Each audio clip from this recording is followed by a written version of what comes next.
meus amigos, muito bom dia. Está começando mais uma edição do Segurança em Foco aqui pela sua TV Mar, canal 25 na NET, das organizações Arnon de Mello. O tema de hoje do Segurança em Foco é a polícia que mata, que morre e que também reduz homicídios. E sobre as operações também de investigação, que é muito importante, as operações de inteligência. Também será um grande debate hoje aqui no Segurança em Foco. Com esse tema, o Segurança em Foco está no ar.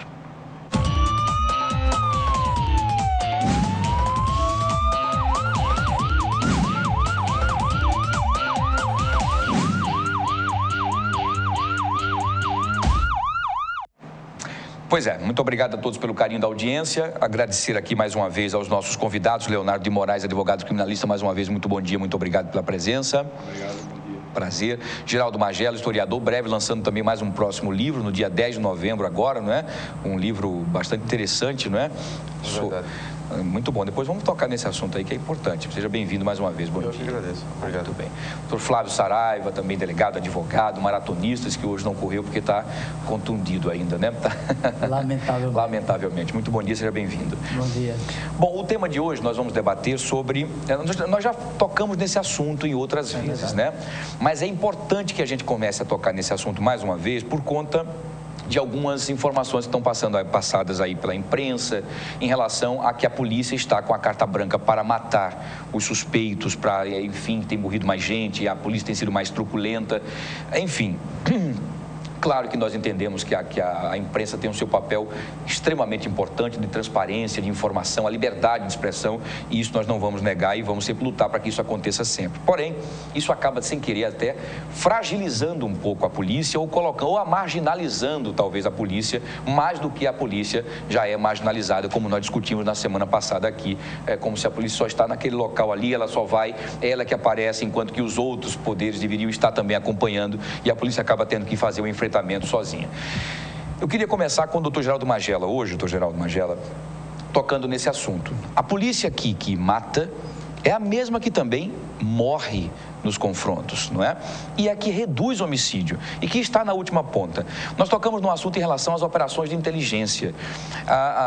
Depois nós vamos tocar nesse assunto. O doutor Flávio tem uma informação bastante importante sobre a questão da inteligência. O que o senhor acha sobre isso? Dizem que houve um aumento, né, na quantidade de mortes, aumentou em 19%, ou reduziu 19%, enfim. Claro, se há um confronto, há sim baixa de um lado e do outro. É isso mesmo? Muito bom dia. Bom dia. Olha, todas essas informações que circulam todos os dias em função dos eventos policiais, a gente tem que pesar bem, né? Eu não posso acreditar única e exclusivamente na versão policial, que muitas vezes é a versão mesmo. E eu faço um fato recente, um agente penitenciário foi assassinado no centro da cidade, num barzinho. Ele estava ele e um colega, né?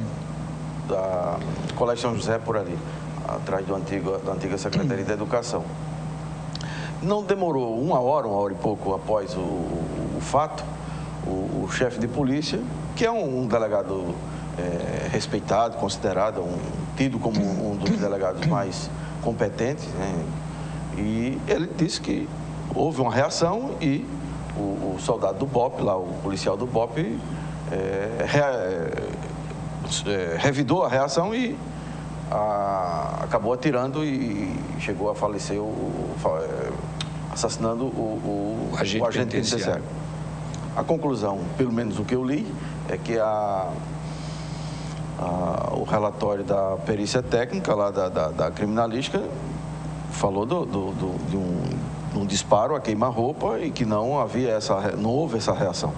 Então, esses são os fatos que, antes de aparecer a polícia técnica, o diretor de polícia, o comandante da polícia, o secretário de segurança, as autoridades, têm o dever e a obrigação de exigir o esclarecimento para que a sociedade passe a acreditar na palavra da polícia, para cobrir um fato, ou tentar cobrir um fato que sequer está esclarecido, já tem uma opinião definitiva.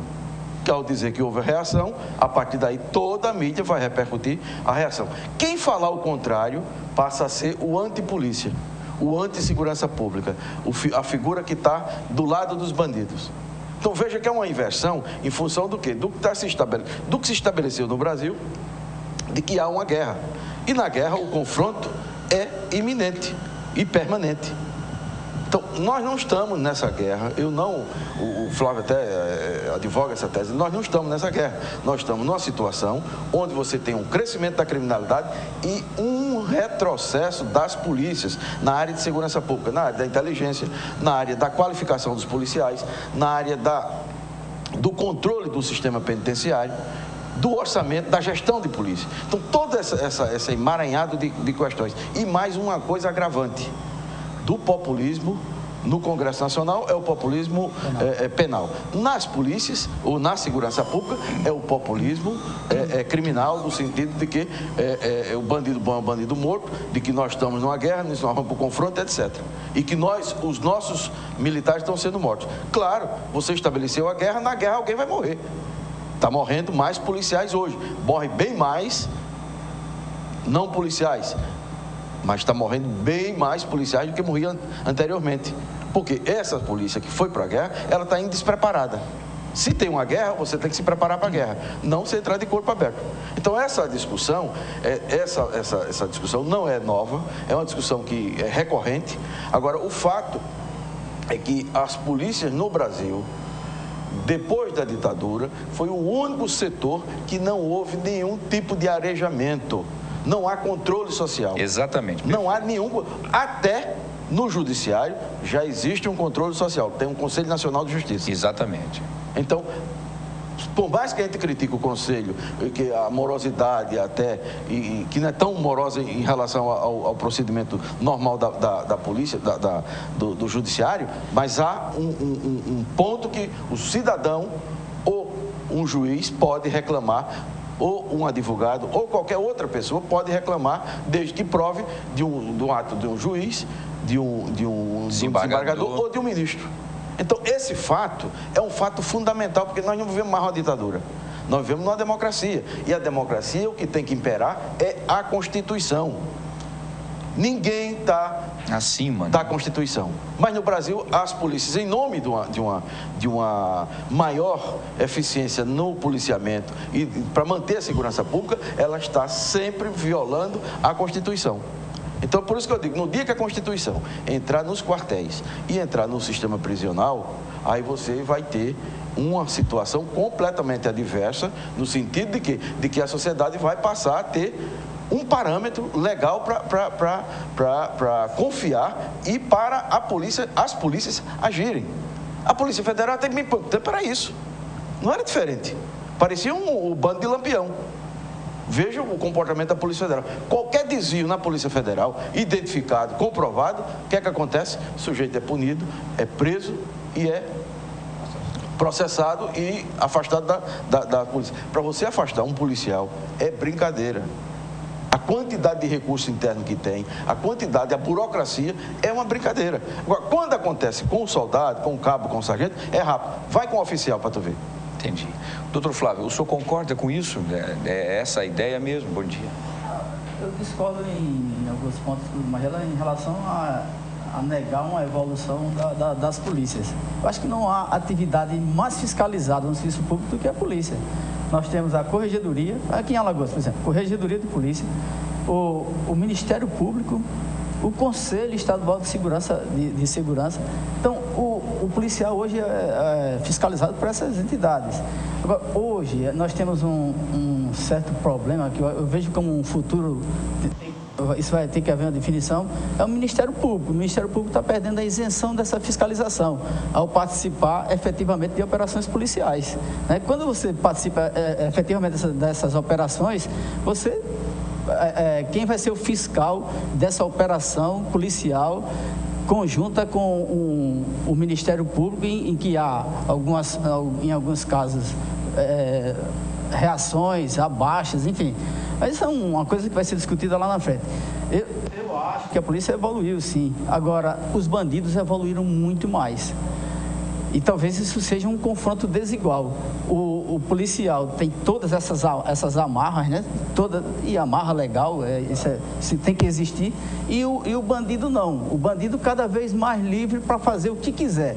Aí você tem mais facilidades para compra de armas, você tem mais facilidades para assaltos, adquirir explosivos, estourar banco.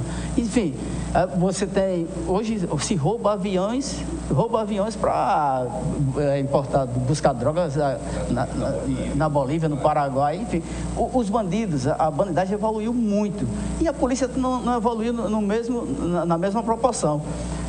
Flávio, deixa eu só interromper rapidamente, nós estamos ao vivo, vamos trocar de microfone, talvez o seu microfone esteja dando, mas pode deixar, pode continuar, por favor. Eu acho que há uma desproporção, é um confronto desigual entre polícia e bandido. Então, quando a polícia, hoje, aqui em Alagoas, vamos falar de Alagoas, esse aqui é o nosso foco, a polícia tem um novo líder, né? Há uma nova gestão na segurança pública, há uma nova visão de governo com relação a esse enfrentamento com a bandidagem. E se vê a polícia trabalhando muito. Se você trabalha muito, você tem mais ações. Se você tem mais ações, você terá mais reações. Claro. E isso é uma consequência lógica. A polícia saiu para matar? Não, a polícia está saindo para trabalhar. A polícia sai para prender. Agora, a polícia não pode sair para morrer.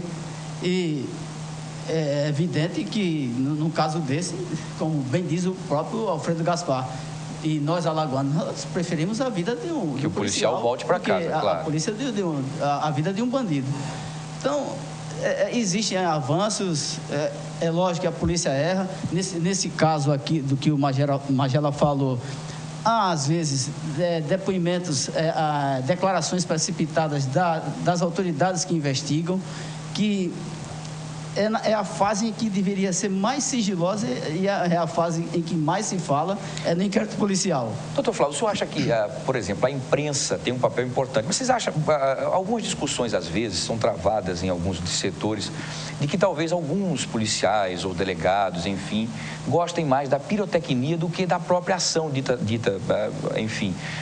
Você acha que é isso? Algumas pessoas disseram até que, inclusive, os presos ficam aguardando que a imprensa chegue para ser mostrado, por isso que a central de flagrância acaba demorando na conclusão daquele termo de circunstanciais de ocorrência ou boletim de ocorrência.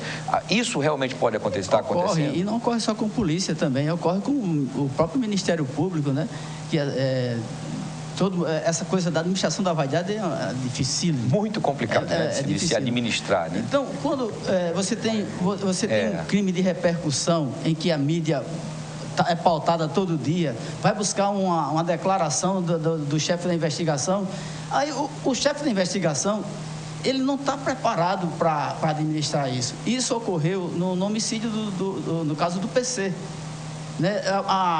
A polícia alagoana, ela não tinha a experiência, ela não tinha noção da repercussão nacional e internacional que teve. Então, qualquer declaração da autoridade que investigava repercutia nacionalmente. Mundialmente, né?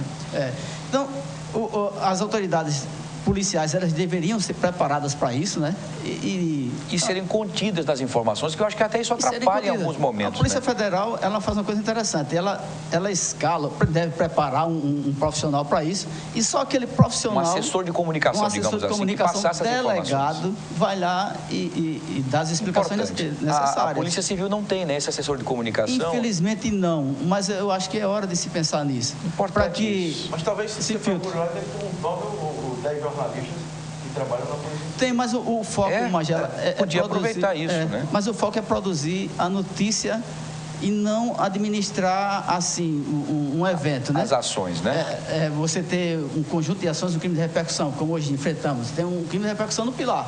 Do blogueiro, que é esse que eu vou tocar no assunto daqui a pouquinho com... Então, essas informações, quem vai passar, o chefe da investigação, é a comissão que vai investigar, ou seria aquele profissional que filtrasse e avaliasse tudo aquilo e ele não ser o chefe da operação, tá mais, não teria o envolvimento emocional com a investigação, ele não teria a pressão natural do investigador. Isso. E aí passar. Eu acho que isso seria apresentado com mais naturalidade. Como a Polícia Federal faz, inclusive, não é? Tem uma jovem muito simpática, jornalista, que ela... A Rodoviária Federal. Não é? A Rodoviária Federal tem, inclusive, também. A Polícia Rodoviária Federal, na verdade, é a Polícia Rodoviária Federal. Mariana, exatamente. A Mariana, jornalista, super inteligente, simpática, e ela sempre está passando as informações, tanto é que qualquer informação que você queira ter, é ela que passa as informações, porque ela está contente. A Viviane Suzuki nos bombeiros. A Viviane Suzuki também nos bombeiros, bem lembrada, minha grande amiga Viviane Suzuki, né? Eu até brinco dizendo que ela é uma máquina, né? Suzuki, né? Muito bem, a grande Viviane, um abraço para minha amiga. Doutor Leonardo de Moraes, o senhor como advogado criminalista, o senhor acha também que essa questão da mídia excessiva nos meios também aí da polícia, de uma forma em geral, eu queria que você fizesse um passeio em cima disso que os nossos colegas falaram aí, em relação à questão da mídia, que muitas vezes os policiais esperam que a mídia passe para que ele mostre talvez até o reconhecimento dele, do trabalho dele, que ele tirou de circulação, fulano, X, o Zezinho, fulano, enfim, essa é uma. E a outra, a questão da polícia ter enfrentado muito mais. Em 2003 nós tivemos 5 policiais mortos, 2014 5, e no ano de 2015, que nem fechamos ainda, já vamos chegando com 10 policiais, né? Então tivemos um aumento dobro, né? Dobrou. Por quê? Porque eu acho que a polícia está ficando mais efetiva nas ruas, mais efetiva nas ações. O senhor concorda com isso? Bom dia. Concordo. E a investigação ela evoluiu muito. Discordo um pouco do Magela acerca da não evolução da investigação. Acho que evoluiu demais. Com equipamentos, com a preparação dos policiais, preparação dos delegados de polícia. Então, é uma evolução normal. Certamente a polícia é muito mais preparada do que foi há 15 anos ou 20 anos atrás. Isso é fato, né? Só um ponto interessante, existe um órgão realmente, como o doutor Flávio falou, que fiscaliza a polícia. Não só existem órgãos criados pelo Estado, como o Conselho de Segurança, composto por muitos policiais, autoridades judiciárias, mas também, sobretudo, o Ministério Público. O Ministério Público tem a função constitucional de ser o controle da Polícia Civil, a Polícia Investigativa. Então, a Polícia Militar teria como controle o governador do Estado e outros órgãos, e a Polícia Civil com uma atribuição constitucional do controle feito pelo Ministério Público. Mas o número de crimes praticados em face de policiais e homicídios realmente é uma coisa preocupante. E vem aumentando muito. E a tendência, infelizmente, é que se aumente sim. E isso acontece por quê? Por conta da mensagem subliminar que passa, isso a meu ver, da palavra guerra. A guerra vale tudo. A guerra é uma luta pela sobrevivência. A guerra é a ocupação de espaço. A guerra traz em si, em sua palavra, o próprio sofrimento. Então, quem vai para a guerra, na verdade, ou ele vai para causar um mal a alguém ou um mal a si mesmo. Então, a palavra não seria guerra. A palavra combate é muito mais coerente, sobretudo numa democracia como é a nossa. Então, a palavra ela é um estimulante. Segundo, a forma, muitas vezes, eu digo isso através de amigos, como são preparadas as polícias. Então, nós vamos descer ao morro para enfrentar uma guerra. Nós vamos lá para prender o bandido ou fazer alguma coisa. Se houver alguma situação em que houver uma mínima dúvida em que alguém está armado, você vai disparar. Não é assim. Você vai para prender. Obviamente que, de acordo com a situação concreta, se houver disparo contra você, você vai reagir. Ninguém pode dizer que um policial tem uma reação fria. Por quê? Porque o policial é um ser humano. E a tendência é que o ser humano venha a reagir. E no momento de emoção, a desproporção e a emoção maior é normal e você vai geralmente se exceder. Então a fórmula para a legítima defesa não é uma fórmula matemática para que haja uma reação proporcional à agressão. Porque a própria condição humana deve ser colocada em xeque no próprio caso concreto e eventual responsabilidade. Mas a polícia investigativa, ela possui alguns limites. Aconteceu um fato, a polícia militar prendeu a pessoa e vai haver alguns limites para a investigação.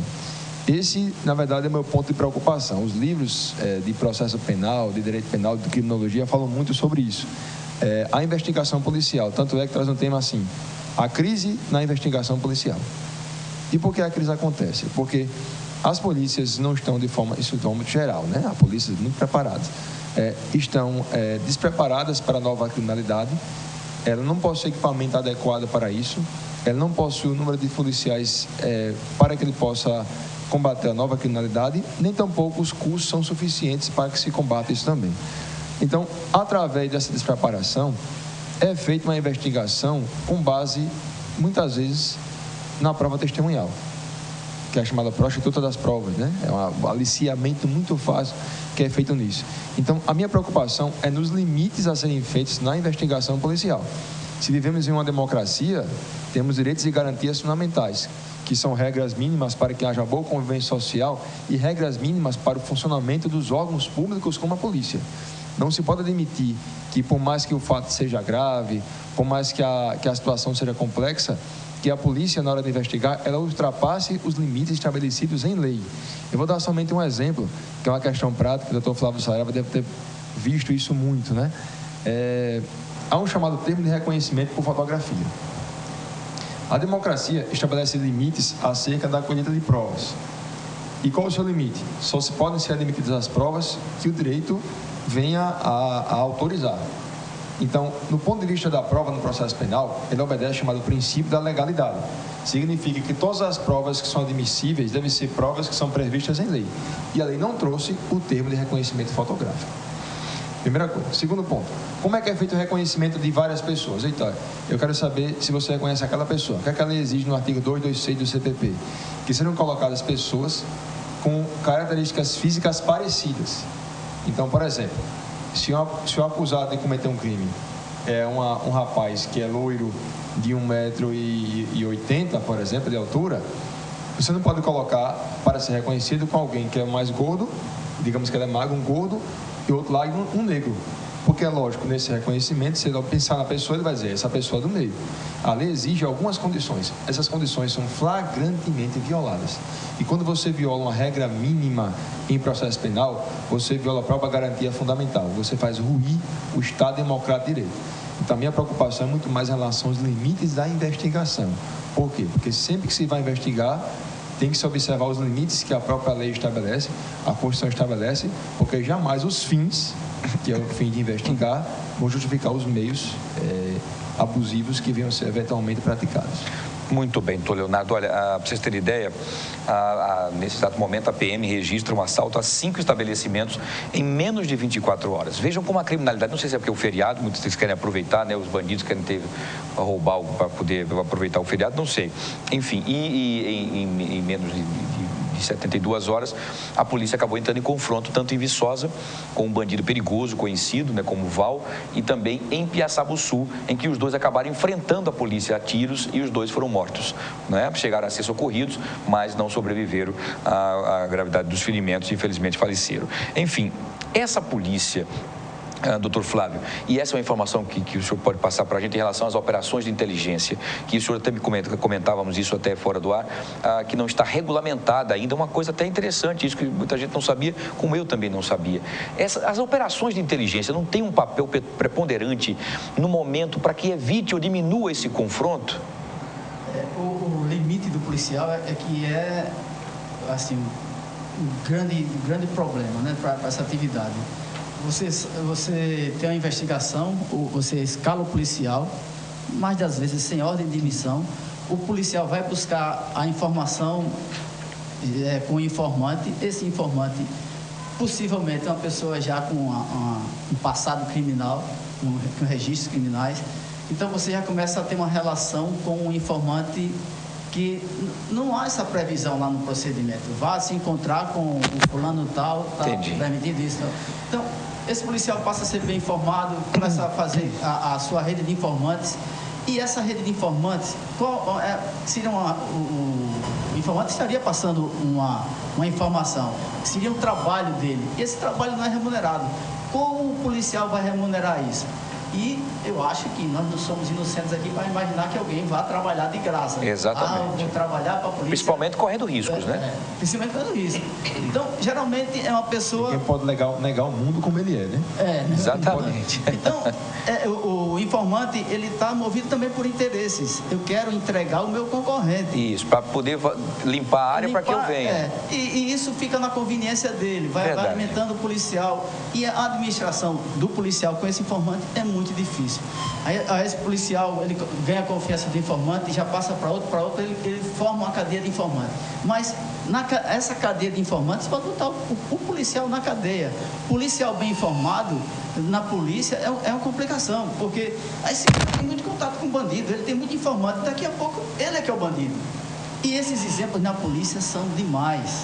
A polícia frustra muitas carreiras com policiais que dão a vida para buscar essas informações, e qualquer dúvida sobre essa ação dele, ele não tem direito. Ele não tem direito à dúvida. ele é punido porque estava com um criminoso, ele estava com um traficante, ele é traficante. E essa é a falta, então, doutor Flávio, da regulamentação para que ampare esse policial, porque, na verdade, ele está sendo fragilizado pela própria função do qual ele está sendo exercido a mando do seu comando, né? Do comandante. Uma previsão orçamentária para você, por exemplo, uma doutrina, existe essa doutrina mundial para recrutamento de informantes, mas é uma coisa que a gente não pratica aqui. Esse recrutamento é feito à vontade do policial, aleatório. E não há no orçamento uma previsão para esses gastos, na contratação de informante. Então, o policial se desloca, ele vai com diárias, vai com adiantamento, como é que vai ser isso? O gestor vai dar uma pedalada orçamentária para satisfazer essa necessidade da polícia? Então, são coisas que existem nas polícias que ainda não formalizadas, né? A atividade é regulamentada. Por exemplo, como é que você vai infiltrar um policial numa organização criminosa? Há previsão para isso? Existem as ações controladas em que a polícia, junto com o Ministério Público e a Justiça, por determinação legal, você planeja uma operação controlada, você sabe que a pessoa está fazendo um carregamento de drogas, mas aquele não é o momento ainda de prender, e você vai esperar para que faça essa prisão no momento certo. É uma ação controlada. Isso aí já se faz. Esses procedimentos precisam também ser extensivos à atividade de inteligência, para, na formação, formalizar essa doutrina, que já é formalizada, volto a dizer. Falta se colocar em prática nesse recrutamento de informantes para evitar que policiais sejam punidos com a pecha de bandido, quando ele, na realidade, ele é muito bem informado. E essas informações que aliviam tantos chefes de polícia aí, que quando tem repercussão, um crime de repercussão, cadê aquele cara que é bem informado? Aí ele passa a ter valor. Mas ele, infelizmente, ele não tem direito à dúvida quando ocorre... Acaba sendo marginalizado. Infelizmente, pelo seu ofício. Complementar, a ação controlada agora ela é regulamentada por lei, né? A nova lei do crime organizado trouxe a ação controlada porque é um instrumento eficaz de polícia. Muitas vezes é importante que você, como o doutor Flávio falou, e já deve ter vivido isso, né, na sua atividade como polícia, ele observa um crime que está sendo praticado. Há uma situação de flagrância. E se houver flagrância, o policial, até então, era obrigado a prender a pessoa. Se ele não prende alguém em flagrante, ele comete um crime de prevaricação. Verdade. Se ele tiver interesse, ou qualquer interesse que não seja econômico por isso. Mas, pois não, Magela, rapidamente nós irmos para o intervalo. Veja que nós estamos sempre andando no fio da navalha. Exatamente. Entre a legalidade e a ilegalidade. Estamos mais do lado da ilegalidade do que da legalidade. Obter informação nesse nível que se consegue, bem informado, etc., significa que eu estou dando moeda de troca. Essa moeda de troca o compromete porque a ação ética não está no código de ética. Passa por uma conivência, né? Claro, a ação ética, o ato que você pratica, ético e moral, ele não está escrito na Bíblia, nem está escrito no Código Penal, nem na Constituição Brasileira, não. É uma decisão sua, enquanto cidadão. Policial, não. Então, se o bom policial, eticamente, ele sabe que eu posso entrar até esse limite e obter informações daquele informante, que na linguagem popular é o alcaguete ou cabueta, no popular, X9, então, né? O X9, ou o dedo crime, duro, né? ou o dedo duro, que o Bezerra da Silva cansou de cantar nos sambas. Essa figura é execrada na polícia e ela é execrada na sociedade e no meio dos bandidos. Porque ninguém gosta de traidor. Se o sujeito faz isso em relação a uma questão religiosa, porque Pedro traiu não sei quem traiu, não importa. O que importa é que esse fato, como essa relação é uma relação promíscua, você vai ter, dependendo do delegado, dependendo do agente, dependendo da circunstância, você ter uma boa informação ou uma péssima informação. Uma informação que leva à elucidação do crime e uma que leva exatamente ao contrário, porque beneficia os que praticaram o crime, ou o crime que está instalado dentro do aparelho do Estado leva a uma possível investigação para o caminho exatamente oposto. Então, essa discussão não é uma discussão simples. E aí o sujeito que está na ponta, o policial que está lá na ponta, arriscando a vida, ele está na mão de um comando de polícia, seja civil ou da militar, consciente do que está sendo feito.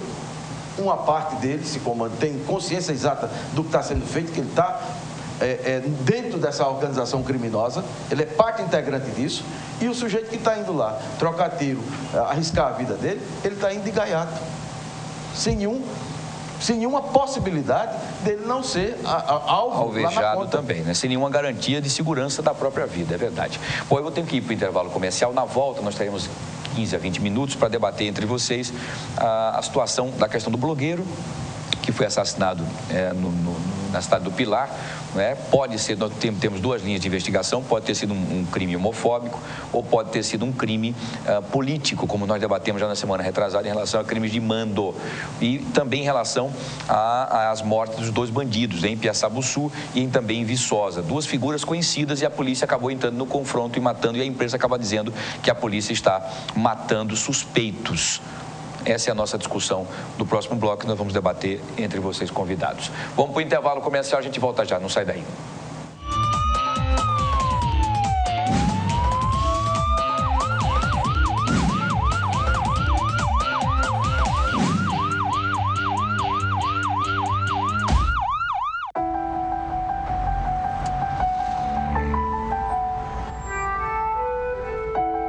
No Brasil, milhões de crianças abandonam as escolas para trabalhar nas ruas. Muitas vezes, obrigadas pela própria família ou por exploradores.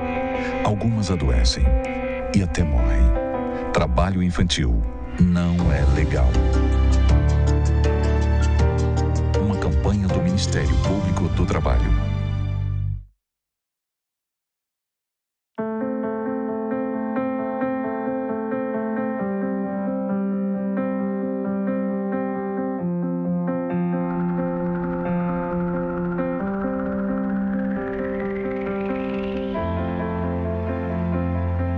Acreditar nos leva mais longe. Esse ano, a Santa Casa reafirmou o nível 3 de acreditação com excelência. E continuamos a acreditar que podemos ser melhores. Dr. Arthur Gomes Neto, diretor técnico médico CRMAL 2503 RQE 1874.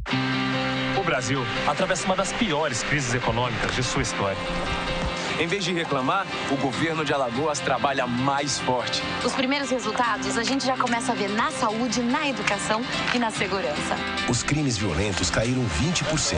O número de roubos caiu pela metade. Na educação, 60% das escolas de Alagoas estão sendo monitoradas por câmeras de vigilância. Até o final deste ano, chegaremos a 100%. Até 2016, o governo de Alagoas vai implantar a educação em tempo integral em pelo menos uma escola de ensino médio de cada gerência regional. Na saúde, o governo do estado vai inaugurar a reforma da maternidade escola Santa Mônica. A ampliação vai melhorar a estrutura física do hospital e expandir o número de leitos. Essa é a receita do governo de Alagoas para enfrentar a crise. Governar com iniciativa, transparência e muito trabalho. Governo de Alagoas, trabalhando sério. Grande debate sobre descriminalização do uso de drogas e legalização da maconha. Dia 11 de novembro, no auditório da ESMAL, no bairro do Farol, às 19 horas. Contatos 993317650 ou 996719742. Grande debate sobre descriminalização do uso de drogas e legalização da maconha. Participem!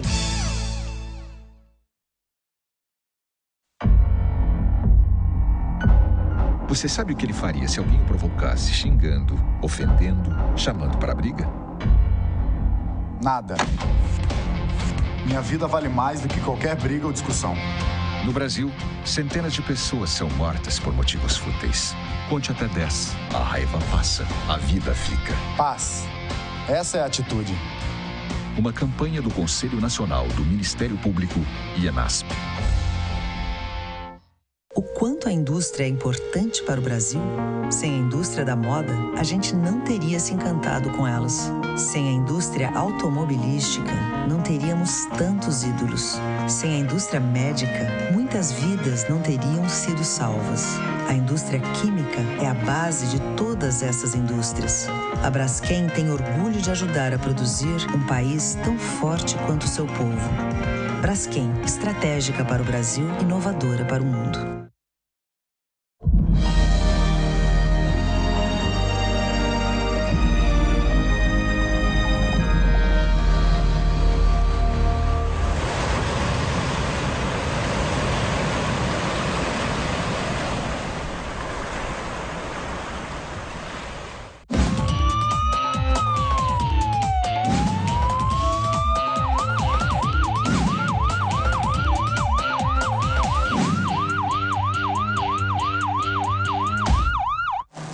Pois é, estamos de volta com o Segurança em Foco no seu segundo bloco e o último bloco também, para a gente debater. E agora o debate será entre os convidados em relação ao que eu citei na saída para este bloco, né? Para voltar para este bloco agora, eles vão debater em relação ao caso que em menos de 12 horas, dois suspeitos, né? Mas segundo informações pela ficha criminal, eram bandidos bastante conhecidos, né? Um Cisso e o Valmo, né? O Valmo e o Cisso Matança.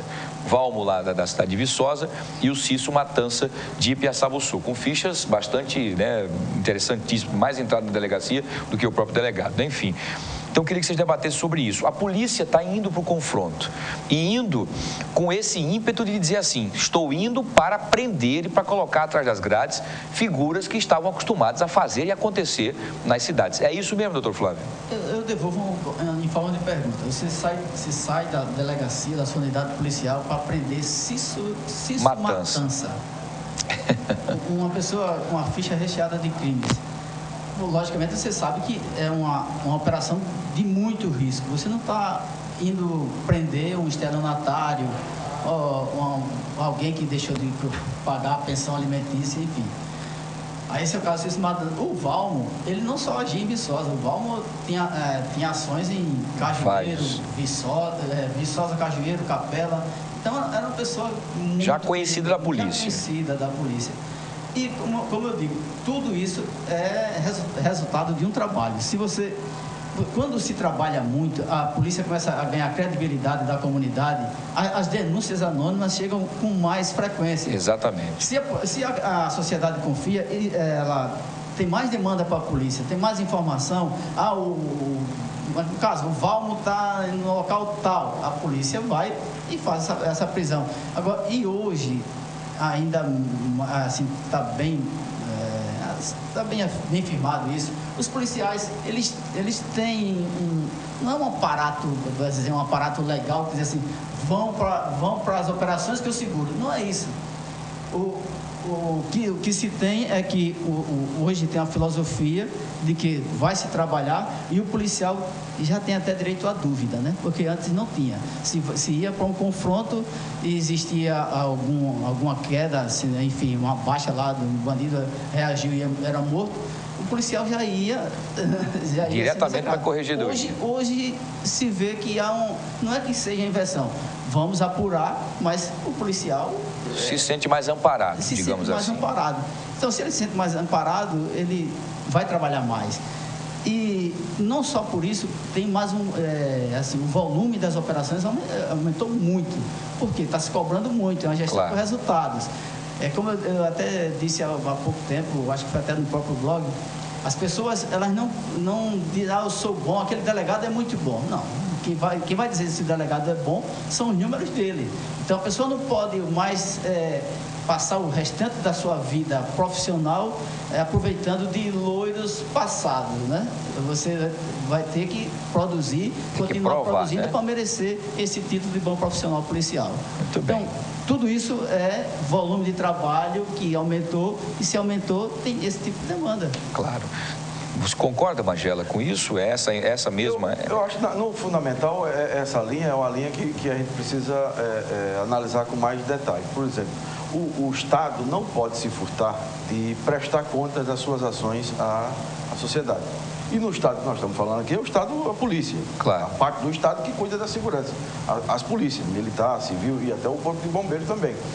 Na hora que eu digo que houve o confronto, eu tenho que provar o confronto. As perícias têm que serem realizadas. Não basta a opinião do participante do confronto.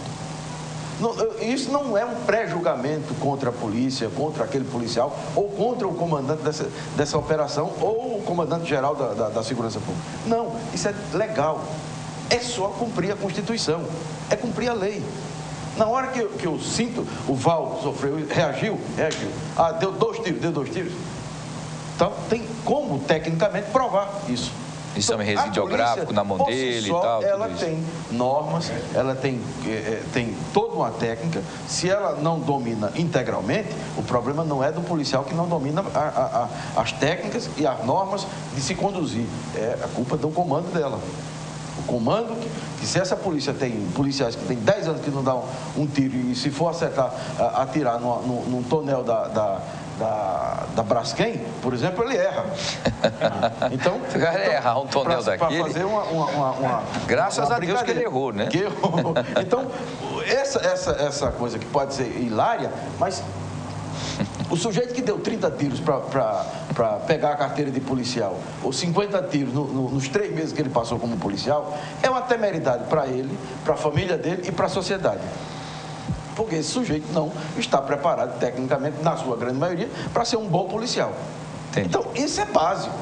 Isso é básico. De inteligência. Se você tem inteligência muito boa, muito bem executada, tem menos tiro, tem menos reação, enfim, tudo consegue fazer uma campana e um momento mais preciso. Se eu sei que o Val mora naquele local, que ele anda naquele boteco, que ele vai na estação ferroviária de Viçosa, não sei o quê, como é que eu não monto uma ação e pego o cara?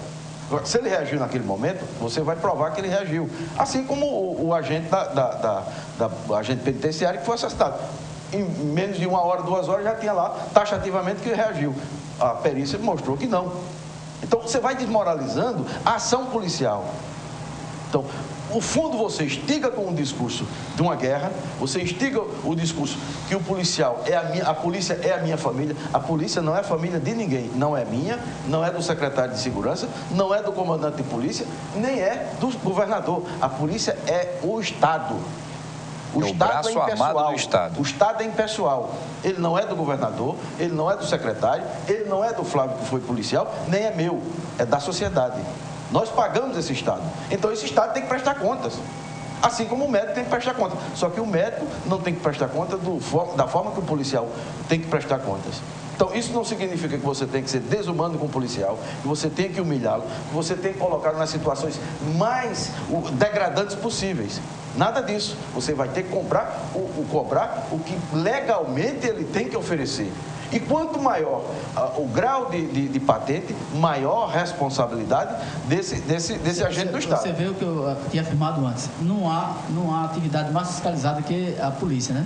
Você não vê uma página para erros médicos, erros odontológicos, mas verdade. O erro policial é a primeira página de qualquer jornal. Tem uma forma de acrescentar o seguinte, a forma como a polícia usa para justificar que alguém que na hora da abordagem reagiu, aliás, que ele atirou e a polícia, por consequência, reagiu, é chamado auto de resistência, né? Isso tem sido objeto aí de vários estudos e no caso prático, várias situações de responsabilização do próprio policial. Ele é o quê? É um termo simples que vai dizer o seguinte, que a pessoa, na hora da efetivação da prisão, atirou contra os policiais, eles, em resposta, atiraram de volta. Pronto. Isso seria a comprovação ou a prova de que legítima defesa. Disparado de legítima defesa. Isso é um absurdo. O que se exige hoje é o seguinte, como o doutor Majana falou, é a investigação completa, porque se por acaso houve alguém que faleceu, alguém atirou. Se o tiro foi feito em legítima defesa, a comprovação deve ser para a legítima defesa. Até mesmo porque em processo, o que você presume é que o fato aconteceu e é a defesa que vai demonstrar que atuou em legítima defesa. Então, o auto tem que ser o mais completo possível, com depoimentos policiais, com perícia realizada, com os projetos que foram localizados, com a região em que o disparo foi feito, porque isso é importante. Dizem que o disparo feito no braço é um indicativo de legítima defesa. Não é, porque é possível que você coloque o braço para defesa. Não é isso? Se é para defesa, o local do tiro seria um local vital da pessoa.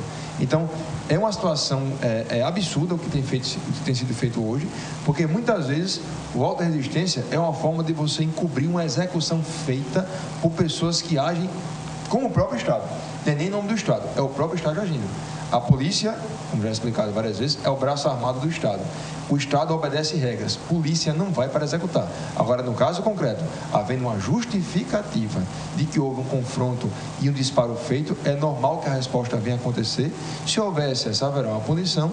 Se atirou legítima defesa, naturalmente, o inquérito será arquivado e será absolvido. Essas ocorrências já são documentadas em inquérito policial, né?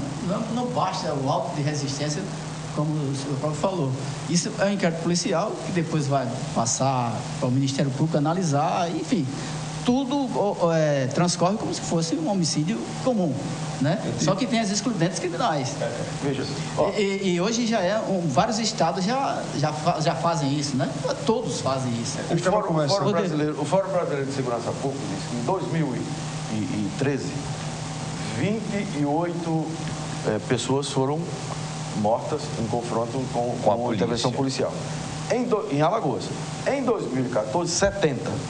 Caramba. Eu duvido que a Secretaria de Segurança Pública de Alagoas coloque todos esses dados, disponibilize para a sociedade, para saber onde houve efetivamente reação, que tipo de reação foi essa e o tal auto de resistência. Por exemplo, diante da comoção do assassinato daqueles 2 policiais, em menos de 24 horas, os 4 supostos assassinos foram mortos. O blogueiro já está aí com quantos dias? 7, quase uma semana, dias. mais ou menos. Está em processo de investigação, de apuração. E parece que já um suspeito. O Davi desapareceu há quanto tempo?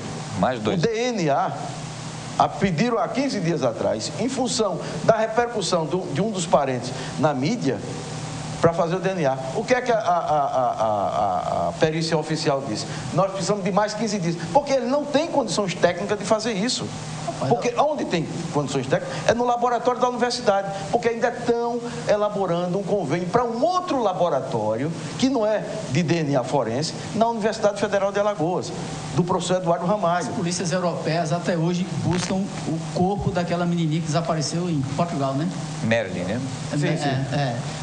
O FBI passou 17 anos para capturar o Unabomber, aquele cara que mandava cartas para as universidades. Então, teve méritos com a elucidação rápida e vamos cobrar a elucidação do homicídio blogueiro. Eu acredito, eu não tenho dúvida nenhuma que vai ser esclarecido. Isso é coisa rápida. Quem está conduzindo a investigação, que é o DEIC, certamente chegará a resultado. É uma situação realmente bem relativa, né? A investigação ser rápida ou não ser rápida, é possível que a polícia vai investigar e tem uma pessoa que diz, eu sei tudo. Foi assim, assado. Mostra a ligação, extratos reversos, perícias, e você consegue rapidamente chegar ao autor do fato. Mas assim, doutor Flávio, há situações em que existe uma comoção maior. E eu entendo, eu acho que eu, na função do policial, faria exatamente a mesma coisa. É questão humana. A gente vai dar mais atenção a um crime de maior repercussão e dar menos atenção a outros crimes. Isso é errado? Objetivamente é errado, porque todo crime é bárbaro e todo crime traz uma repercussão. Só contribuindo com o seu pensamento, tinha as imagens dos criminosos descendo resolutos ali na grota, né? Saindo da grota, depois a tudo, né? Então tem as imagens, isso já é denúncia. Vem sendo colocado em dúvida acerca de uma eventual execução ou de legítima defesa. Isso está sendo investigado. Creio que haverá uma solução para isso. Mas é um caso de muita comoção, é um caso que levou à revolta da Polícia Civil, da sociedade, da Polícia Militar, do governador, todo mundo. Pela forma como aconteceu, chamar a pessoa, armar uma emboscada contra alguém e executar a pessoa friamente, observando o que foi falado pela imprensa, né? Mas é uma situação que leva a uma comoção e a reação tem de ser rápida. Nesse caso, até algo a mais, por quê? Porque ele leva até o próprio discreto da própria instituição policial. Nós temos 2 minutos para que vocês discutam, por favor. E foram executados de uma forma... Esse é o tipo da coisa, se o piloto do avião, se ele se desesperar, ele cai com o avião e tudo. Então, o comandante disso, ou os comandantes disso, tem que puxar a tropa e dizer, bom, como é que nós vamos agir agora? Se você sai em inteligência do jeito que vamos pegar e escalpelar, a emoção vai levar a isso. É inevitável, claro. Você tem que ter freio nessas coisas. Porque o Estado, são seres humanos, mas é o Estado, meu irmão. Não é o sujeito que assassinou meu filho. Não é o sujeito que assassinou a minha neta. É diferente. Mas como eu falei... Diante da tragédia, o que é que você vai fazer diante da tragédia? Porque você tem que ter inteligência. É ressalvado a possibilidade, claro, de como foi informado que houve aí uma troca de tiros. Que foi uma resistência ao policial. Não, eu não discuto. O que eu discuto é o seguinte, por que não apresentar claramente para a sociedade os autos de resistência ou os fatos concretos. Houve resistência ou não houve resistência? Que tipo de resistência?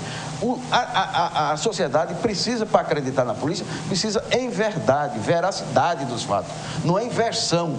Não é a minha versão, a versão do delegado, a versão do policial, a versão do chumbeta, a versão do secretário, a versão do... Porque senão, já morreram 10, foram assassinados 10 policiais. Então você vai fazer 10... inquéritos. Não, você vai fazer 10 solenidades fúnebres no Palácio dos Martírios. Então ali vai se transformar num local de solenidade fúnebre de policiais. Isso não é nenhuma novidade para o mundo. O mundo reverencia seus policiais, principalmente quando mortos em combate. Isso não é novidade alagoana. A morte de um policial tem que ter esse sentimento mesmo. Mas tem que ter esse respeito. Mas não é o problema do sentimento, nem do falta de respeito. Ao contrário, você tem que dar condições do policial trabalhar, porque você está pondo ele em risco. Cada vez mais essas ações da guerra estão levando os policiais para o risco. E é desnecessário nesse grau de risco. Não é que a polícia não tenha a função dela de alto risco, mas é desnecessário quando você estabelece a guerra. Quando eu decreto a guerra, meu amigo, guerra é guerra. Até no carnaval, é guerra de confete, é guerra. Vale tudo. Na guerra vale tudo. Gente, infelizmente o nosso tempo se encerrou, a discussão vai ficando, quando vai pegando o gostinho da discussão, vamos ver se a gente consegue aumentar o nosso tempo, né? Com a nossa produção, enfim. Mas eu quero agradecer e deixar aqui rapidamente, nós estamos já em cima do horário mesmo, rapidamente vocês façam suas considerações finais, doutor Leonardo, por favor, rapidamente. Obrigado pela oportunidade mais uma vez, acho que chegou a esclarecer essa investigação, a ação controlada, né? E assim por diante. Só um ponto que eu não havia falado, e rapidamente, é só essa discussão acerca da exposição midiática de quem é acusado da prática de um crime, né? No Brasil, como vivemos na democracia, presumimos a inocência de alguém. Quando você expõe alguém de forma midiática aos jornais para dizer que é autor de um fato, você acaba estigmatizando a pessoa. Verdade. E fazendo que nunca mais recupere a sua dignidade. Perfeito, perfeito mesmo. Muito obrigado, doutor Leonardo. Bom feriado para o senhor. Doutor Geraldo Magela, mais uma vez, quero primeiro dar os parabéns pelo seu livro, Jaime Miranda, né, um revolucionário brasileiro, que será, inclusive, viu, gente, nós vamos trazê-lo para entrevistá-lo com mais detalhes aqui na nossa programação. Será no próximo dia 10 de novembro, não é isso? 10 de novembro, no Armazém Guimarães, às 19 horas. Vale a pena, é mais um livro aí contando a história de Jaime de Miranda. As fotos aqui, nós no nosso grupo, né, até muito interessante, muito legal. Vale a pena depois falar um pouquinho sobre esse livro. Infelizmente, nosso tempo está apertado, mas vou trazê-lo outras vezes no nosso programa, na Vez do Povo, em outros programas do Verdade e Informação e outros mais, para que você possa mostrar brilhantemente mais esse trabalho, esse best-seller que está chegando aí com muito carinho. Mais uma vez, muito obrigado pelas suas considerações finais. Estou com um caixa forte aí já para estocar dinheiro. Obrigado, bom feriado, obrigado pelas informações. Doutor Flávio, mais uma vez, muito obrigado pelas suas considerações. Eu agradeço. Só finalizando que essa guerra não foi declarada pela polícia. Quem iniciou essa guerra foram os traficantes que pretenderam ser maior que o Estado. O Estado está dizendo aqui, não, o Estado é o Estado, como diz o Magela. Não pode aceitar esse tipo de coisa. Muito bem. Perfeito. Muito obrigado a vocês todos. Bom feriado. Obrigado pela participação. Até a próxima sexta-feira. E a gente volta com Segurança em Foco na próxima sexta-feira, às 9h30 da manhã, aqui pela sua TV Mar, canal 25, na NET, das organizações da Nordimelo. Obrigado pela audiência. Um grande, bom feriado para todos. E até lá.